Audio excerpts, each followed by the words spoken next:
It should have been a whitewash.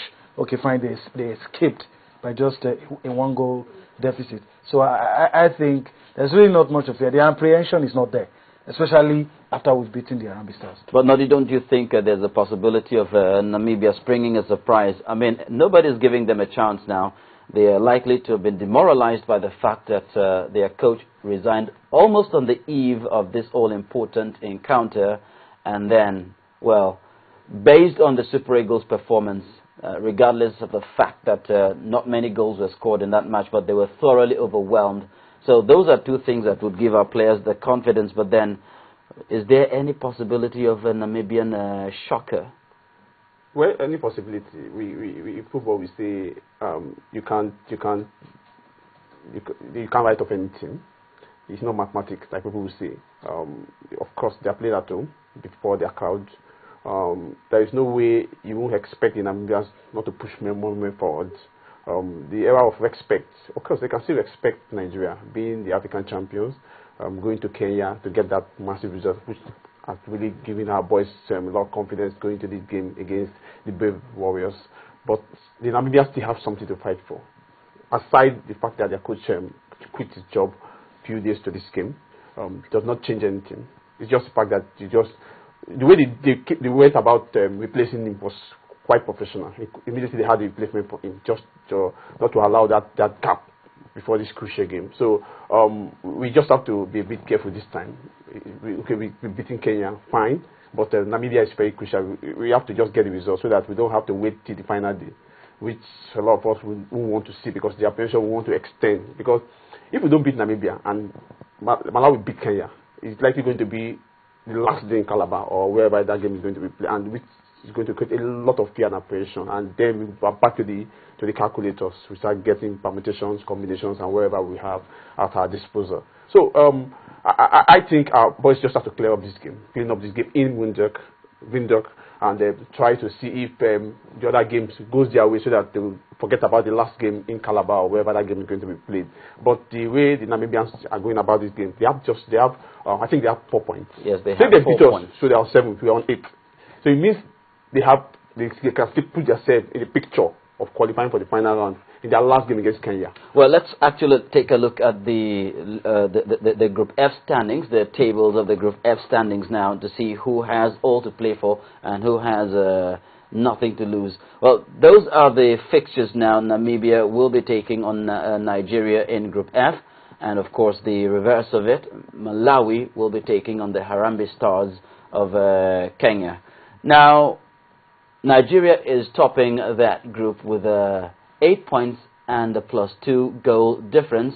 Malawi is adrift by 2 points. They have 6 points, and so maybe a loss for Nigeria, God forbid, and a win for Malawi will actually put the Malawians over and above the Super Eagles, and as Nodi said, will start bringing out the calculators and making all kinds of permutations. But interestingly, the Namibians, do they have all to play for? Do they have nothing to lose? They are on 4 points with a -1 goal difference. And the Kenyans, maybe those are the ones who don't have anything to lose because they are so far adrift of at least the top 2 teams. And with so few matches left to play, well, the Namibians, do they have everything to play for or nothing to lose? On the strength of what we can see, they still have an outside chance. If, for instance, God forbid, they beat the Super Eagles of Nigeria, they are on 7 points, and for any reason, Malawi is not able to get a result against Kenya, then, like Nodi said, the calculations will now start. Then, if Namibians are able to beat Kenya on the last day, and Nigeria and Malawi just cancel each other out. So, they have that outside chance, which means if they win their next 2 games, they'll be on 10 points. That would mean Nigeria has lost 1, and if, for any reason, we draw the home game, which it's not possible anyway, but we've seen things like that happen in football. Well, a lot of ifs. If this one happens, what if? If this one happens, what if? Well, at least for now, if we decide to become pundits, most especially the interesting thing is to look at the game between Malawi and Kenya. Considering the performance of the Kenyans so far, do they stand a chance against the Malawians even though they're playing away? Well, they've they've complained about the reception they've received. I don't know. I don't think it's going to have any bearing on the game. I think Kenya really missed their coach, and that tells me that the game against Malawi, it's not going to be a one-sided affair. Oh, is he still on suspension from the bench? Adel Amrouche, the Kenyan coach. I think he should be available for this game because he traveled with the team. So maybe I think he should be available. So I think they really missed him in that. So if he's going to be in the dugout, it's going to be a big factor in favor of the Harambee Stars, though they are mathematically out. But of course, they would want to prove a point, especially after that performance against the African champions. They almost got 3 points right here in our backyard. And the guy is I mean, he has just spent 2 or 3 months in that position. So, of course, he would want to justify his place. So, we should be interested in that game because whatever the outcome of that game can count in our favor, especially if we're able to defeat the Namibians, and for any reason Kenya are able to get there and get a result. It just makes the last match in that group a formality. Well, quickly, let's also take a look at other qualifiers from other parts of the world. Yes, here in Africa, Nigeria might be inching close to a World Cup ticket, most especially the Super Eagles win that all-important game. But of course, we still have one more hurdle to cross, which will be the knockout phase, and then the World Cup ticket might be in the kit. But it's a different ball game over there in South America. The Brazilians are the hosts, so they are not in this one, but then all the other South American countries vying for honors. We have the Colombians taking on Peru on home soil. But I'm sure the big one here is Ecuador versus Argentina, gentlemen. Well, it's a case of it's a game between the first on the table, I think first and third on the table. And for Argentina, their last game against Colombia was the barren draw.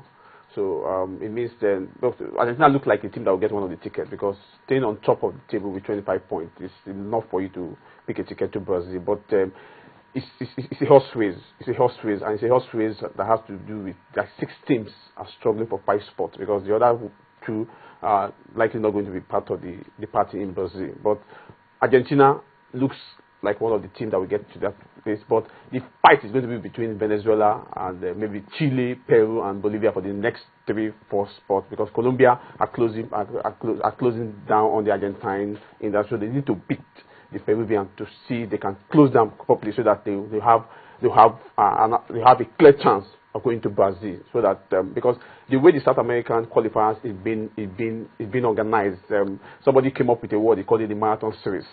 You have to play. You are like 11 teams or 10 or 11 teams in this series. You have to play every team, and you know what it means. You have to play. You play a stretch of close to 19 to 20 games in the qualifier, and you know what it means. You need a large squad to prosecute this. It means your players must be top fit. They have to be top notch, 100% fit for these qualifiers. And you know the terrain in South America is quite different from that in Europe. That's why you can expect these South Americans when they go to the World Cup. They try to pull 1 or 2 strings to create an impression that yes, they have the stake at the biggest prize in the world football. So it's a very tough one. Ecuador, Argentina, one of the big game. Argentina, yes, they are on top of this table, but they want to try to get one of these few points that will give them a comfortable lead at the top. That's what they will do going into this game against Ecuador in Quito. Venezuela, they need to beat Uruguay, who looks like a team that will make the World Cup.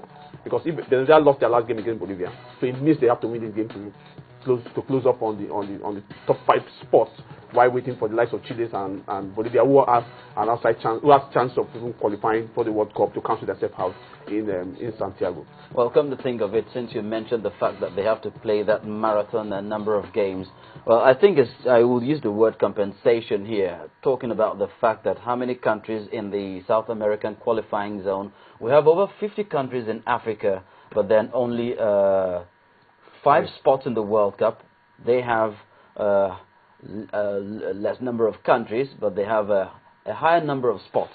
But then, of course, the grueling session of games they have to go through before they qualify. I think that kind of balances out things for us here, doesn't it? It does, but they have more than justified the slots that they have. If you look at teams that have won the World Cup, they are neck and neck with European teams. With European teams, so they do justify the number of slots that they've gotten. And back to what Nodi said, it's a marathon series.